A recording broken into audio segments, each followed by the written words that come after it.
हम चाहते हैं कि जो अरविंद केजरीवाल पे जो अटैक किया गया है, जो भारतीय जनता पार्टी चाहती है कि अपोजिशन खत्म हो जाए, जो भारतीय जनता पार्टी चाहती है कि हिंदुस्तान के जो लोग हैं, हिंदुस्तान के लोगों को बांटने की कोशिश कर रही है, हम उन राजनीतियों के खिलाफ हैं। कश्मीर का पढ़ा लिखा नौजवान हूँ, मैं आपको बताना चाहता हूँ कि जेके अगर ये कहते हैं कि हमने युवाओं के लिए काम किया है, मैं आपको बताना चाहता हूँ कि भारतीय जनता पार्टी ने जेके एसएसबी के थ्रू जो सर्विस सिलेक्शन बोर्ड है, वहाँ पे एक ऐसी ब्लैक लिस्टेड कंपनी को हायर किया जिसका नाम है Aptech limited, which was black listed in 5 states of our nation and that was made an exam conducting authority in Kashmir.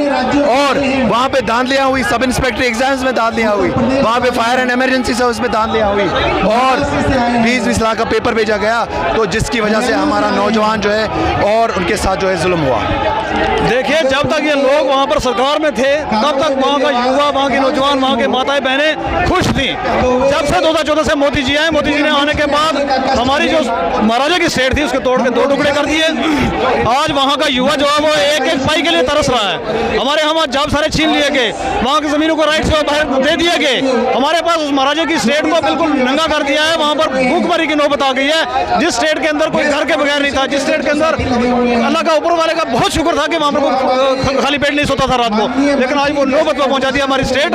अगर मोदी जी इसी तरीके से एक सेशन और लगा के तो हमें भीख मांगनी पड़ेगी, इसके अलावा हमारे पास कोई रास्ता नहीं रहेगा। क्योंकि ईडी को भेज के कंपनी से पैसे डलवाने वाला जो सामने अकाउंट ट्रांसैक्शन इस तरीके से किसी ने नहीं किया आज तक।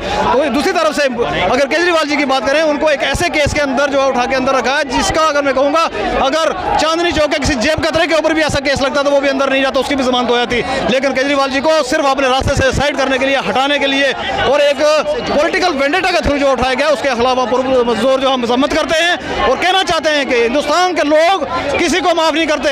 यहाँ ईटलशाही नहीं चलेगा। हमने अंग्रेजों को नहीं माना था, तो आप तो काले अंग्रेज हैं फिर भी। देखिए, हम कहना चाहते हैं ना, ईडी कह रहे हैं ईडी कार्रवाई कर रही है, तो ईडी अगर कार्रवाई कर रही है, तो ईडी एक बयान के आधार पर कार्रवाई कर रही है। और बयान भी किसका? उनके आदमी का जो उनको 60 करोड़ का चंदा दे रहा है। मैं कहना चाहता हूँ कि अगर मोदी जी को बयान पे ही किसी को अरेस्ट कर सकते हैं तो मैं बयान देता हूँ 100 करोड़ रुपया मेरे से मोदी जी ने लिया है। मैं कहता हूँ हिंदुस्तान के लोगों से 100 करोड़ से भी ज्यादा का लिया, क्या उनको अरेस्ट कर लोगे? कभी पॉसिबल नहीं है। ऐसा है कि जो पीएमएलए का जो कानून बना हुआ है, इसमें जो मनी ट्रेल होती है उसका सबसे ज्यादा इंपॉर्टेंस होती है। मेन बात यह है कि जो इस शराब घोटाले का जो फर्जी घोटाला है, इसका जो मुख्य अभियुक्त है शरद चंद्र रेड्डी, इसकी एक कंपनी है अरविंदो फार्मा।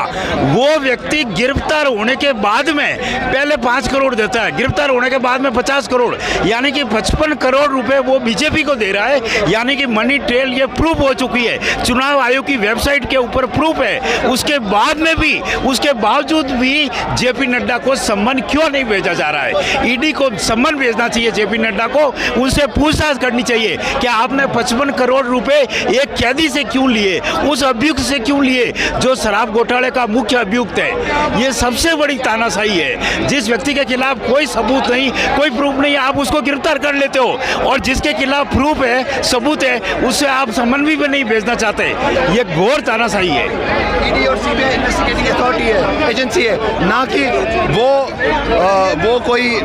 लेकिन जैसे भारतीय जनता पार्टी ने उसका इस्तेमाल किया है, वो अपोजिशन पे इस्तेमाल किया, और जितनी भी रेट्स उन्होंने आज तक डाली है, 95% of them are on the opposition parties in NDA's government, and the conviction rate are just 0.5%. This is the reality, and we stand with the truth. We stand with Kejriwal. We stand with inclusive India, and we want India to, to acquire the higher realms of peace, prosperity, and development. जनाब, Bharatiya Janata party से कहिए कि 6 साल से जो जमहूरी हक होता है किसी भी रियासत का, लोगों का जमहूरी हक होता है, उस जमहूरी हक से हमें महरूम रखा गया है। तो कराइए इलेक्शन, आपको भी मालूम हो जाएगा, भारतीय जनता पार्टी को भी मालूम हो जाएगा कि उनमें कितना दम है। वो जनता जो है, जनता जनार्दन है, जनता जवाब देगी इंशाल्लाह ताला।